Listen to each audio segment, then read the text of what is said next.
Where exactly is the sweet spot on a paddle? A player asked if hitting with the racket tip is best. Amateur players, do not aim for the racket tip.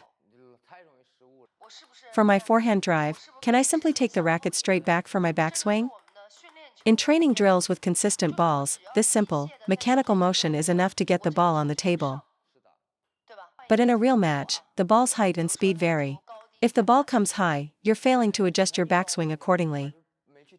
For instance, a ball from Pip's rubber will sink on your forehand side, causing you to miss the optimal contact point. If the ball is higher, your backswing should also start higher as you transition from the backhand side. This is because you need to contact the back of the ball for a topspin return.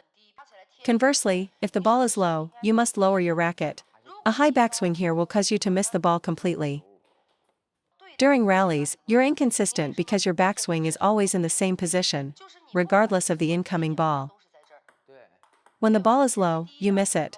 When it's high, you miss it again. This leads to poor contact, hitting the edge, or hitting the bottom of your racket. When the ball arrives, your racket hand and backswing must adjust based on the ball's height. Always aim to make contact with the ball right in the center of your racket, the sweet spot. Watch, no matter what kind of ball is sent to me, I make contact on the sweet spot. The reason my shots are so consistent and have high quality is simple. I focus on the incoming ball, not just swinging from a fixed forehand or backhand position. Depending on the ball's position, my hand must adjust, higher, lower, closer, farther, forward, or back. Hitting your own hand is a very common mistake. The reason it happens is that you reach for the ball with your hand first, so your swing path collides with it.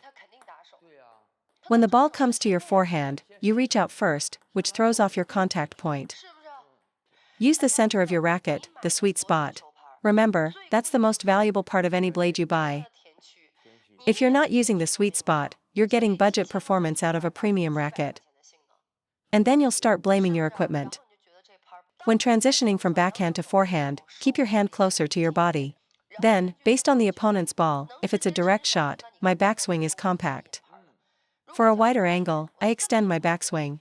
For a very wide ball, I use my body to get in position before the backswing. Otherwise, you'll mistime it. The same adjustment principles apply to the ball's height. A player asked if hitting with the racket tip is best. That applies specifically to certain serves. When looping, you can use the upper part of the racket, near the tip. Amateur players, do not aim for the racket tip. For drives and blocks, hit the center of the ball. For loops, use the upper half. As you get better, you can gradually move the contact point outwards. Play at your own level. I can't replicate Fan Zhendong's technique, and neither should you yet. The racket tip generates more speed, but it's unforgiving. The sweet spot offers a margin for error. With the tip, a slight miscalculation and you'll frame the ball. For flat hits and drives, you must use the center of the racket. For loops, you can start higher up the racket face, and as your skill improves, gradually move towards the tip. If you've only played for a year or two, don't try to copy Ma Long or Fan Zhendong. You'll become a theorist with no practical skills. So, remember to actively use your racket to find and meet the ball. Next, let's discuss backspin, which is more difficult. We've talked about the 3 levels of spin before. The heavier the backspin, the lower your racket needs to be. We've covered this. Level 3 is the heaviest spin, level 1 is light spin. Let's start with a push. This ball is a level 1 backspin. For a level 1 ball, my backswing height is about the same as the table's surface. I'm aligning with the side of the table. From this height, I can loop the ball over. This is for a level 1 push. I'm referring to the side profile of the racket, not the top edge. Keep the racket height level with the side of the table. What happens if your backswing is lower than the table? A soft loop might go over, but the moment you add power, the ball will go long. The junior players I coach have this exact problem. Against a float or light spin push, their power loops go out because their racket is too low. The reason I'm focusing on this is that juniors and adults face the same fundamental issues. Some players say they can still make the shot. That's because you're not generating power, you're just brushing the ball lightly. The moment you try to hit a powerful loop, a backswing that's too low will easily cause you to hit the ball out. Okay, now for a level 2 backspin ball. For a level 2 spin, where do we position the racket? If level 1 was at table height, level 2 must be lower than the table. This is the most common type of spin you'll see in amateur play. I'm hiding my racket below the table level. From here, I can still loop it.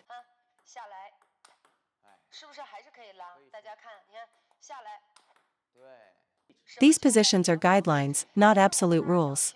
I'm giving you a general range, don't take it as gospel. There are no absolutes here, you must learn to adjust on your own. This is how you handle level 2 spin. Are you talking about the contact point? No, I'm talking about the height of your backswing. Let me clarify. Some of you take the backswing to your hip, which is fine for position, but the racket head height must be below the ball and the table. I'm talking about vertical height, not horizontal position. The horizontal position depends entirely on the incoming ball. Third, the super heavy backspin, or level 3. This happens when your serve is weak and your opponent chops it hard. What do? Pushing it back is a smart choice. Honestly, when the opponent chops that aggressively, trying to loop is extremely risky. Let me teach you a very practical technique. Against a heavy, aggressive chop, you cannot add your own power. The moment you try to force it, you'll net the ball. If they add spin, and you try to add more spin, you'll make an error. When you see the chop is too fast and heavy, don't wait for the ball. An opponent who executes a heavy chop is often slow to recover. So, use a very compact motion. Don't wait for the peak or falling phase of the bounce. Keep your hand moving at a constant, smooth speed and focus on guiding or carrying the ball over the net. After you guide it back, if they push again, the spin will be much weaker, and you can attack. If they try to loop your soft return, they are likely to make an error. If they push it, you're in a position to loop. You must understand the properties of spin. If you insist on looping this kind of ball, how should you prepare your backswing? Some players suggest countering this shot with a high, spinny loop. A high arcing loop is only suitable for slow, spinny balls. Against such a fast chop, should you use your core and legs? For amateur players, no. You simply don't have enough time to execute the full motion. Power comes from 3 sources: body, arm, and wrist/fingers. In this situation, rely only on the last one, your wrist and fingers. Use a compact stroke without engaging your core and legs, because the ball is coming at you very fast. You must have a very quick, sharp motion to lift the ball over the net. If you are slow, the heavy spin will pull the ball down into the net. You need a fast racket speed to counteract the spin. If I try to power through it, it goes in the net. So, I just need a quick flick or lift. This is the same issue you face with long pips. The ball comes over and sinks, so you have to drive forward through the ball. If the ball drops and your motion is slow because you're trying to add topspin, it will dive straight down. Think about it, how many players can chop with both heavy spin and high speed? When a player chops with that much speed, the spin is naturally reduced. A slow, deliberate chop is spinny. A fast, aggressive chop is primarily fast. Against that fast ball, what are you struggling with? It's not the spin, it's that you don't have time to execute your stroke. A truly spinny ball has a low trajectory and moves slowly. The more spin, the slower the ball.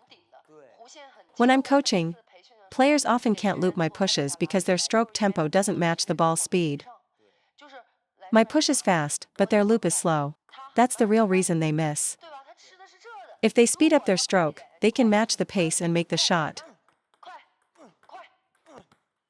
You can use a slow loop for a slow ball, but a slow loop for a fast ball is a recipe for disaster. You must match your opponent's rhythm. You might think you didn't brush the ball enough. The truth is, your brushing technique might be fine, but your timing is too slow for the pace of the ball.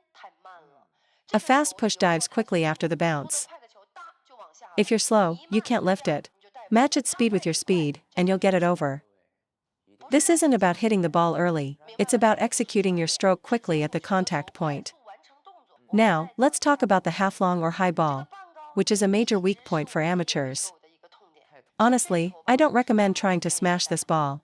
I've tried it in matches, and the error rate is very high. Instead, let's learn how to loop it. Looping provides a much higher margin for error. Our first instinct on seeing this opportunity is to immediately take a big backswing. Let's analyze the properties of this half-long, high ball. Notice it doesn't travel far forward. It's often a poorly controlled push or a heavy spin ball that pops up. It doesn't have the forward momentum of a long ball. Since the ball isn't coming to you, you must move into it. Otherwise, it will drop before you can hit it. Key point number 1, the moment the ball pops up, you must step in close to the table. When you serve that light spin ball with a bit of side topspin, if your opponent pops it up, your recovery must be close to the table. Key point number 2, your body and arm must move together in the same direction. Your arm is moving forward, so your body must also move forward into the shot, leading with your left foot, for right-handers. Watch me do it slowly. Step in, and my body moves forward with the shot. This ball has very little forward momentum after the bounce, it travels forward very slowly. So, as soon as it bounces on the table, I step in to meet it.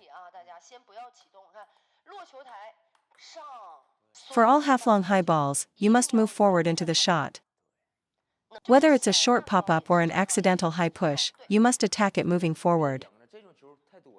Whether the ball is on your forehand, middle, or you're stepping around, always step in with your left foot. Avoid stepping with your right foot to hit this ball unless you have no other choice. Be careful with your distance, stepping with the right foot can easily cause you to get jammed by the ball. Key point number 3, this shot requires late acceleration, not a preloaded, powerful backswing. Why are you missing this shot? Because you're taking a full backswing. By the time your racket comes forward, the ball has already dropped too low. It's a guaranteed error. Your racket has moved past the ideal contact point while the ball has already dropped. That's why you hit the net. Therefore, this shot uses late acceleration. Just keep your racket near the ball and then execute. It's that simple. So after I serve and the return is high, watch my body, I move forward to meet it. No big backswing. Stay close to the ball. Your opponent won't be able to block it. Key point number 4, how to properly loop this ball. It's simple, contact the upper middle part of the ball. To do this, close your racket face by pointing the V shape of your thumb and index finger forward. Second, drive your arm directly forward. There's no snapping of the forearm. Just drive the arm forward, contacting the upper middle part of the ball. No backswing. I adjust my position, and the shot is extremely consistent. Use a looping motion to attack this half-high ball. This doesn't only apply to short balls. It also works for many half-long, floaty balls that are pushed high and short. Look how consistent that loop is. So for this ball, I strongly recommend you don't smash it. Smashing requires perfect positioning and timing. I suggest you loop it instead. When you loop it, use a compact backswing and late acceleration. Close your racket face, V-shape forward, and drive your arm forward through the ball. Don't snap your forearm or lift up. This shot is very easy to land. For amateurs, mastering rhythm and control is the key to becoming an advanced player. If you can't control the rhythm, you'll never improve. Rhythm is the great divider in this sport. Your basic strokes are like elementary school. If your fundamentals are weak, you have no foundation. But mastering rhythm, strategy, and shot selection is like getting into college. Many of you are at this stage now. You must internalize these concepts, not just the physical movements.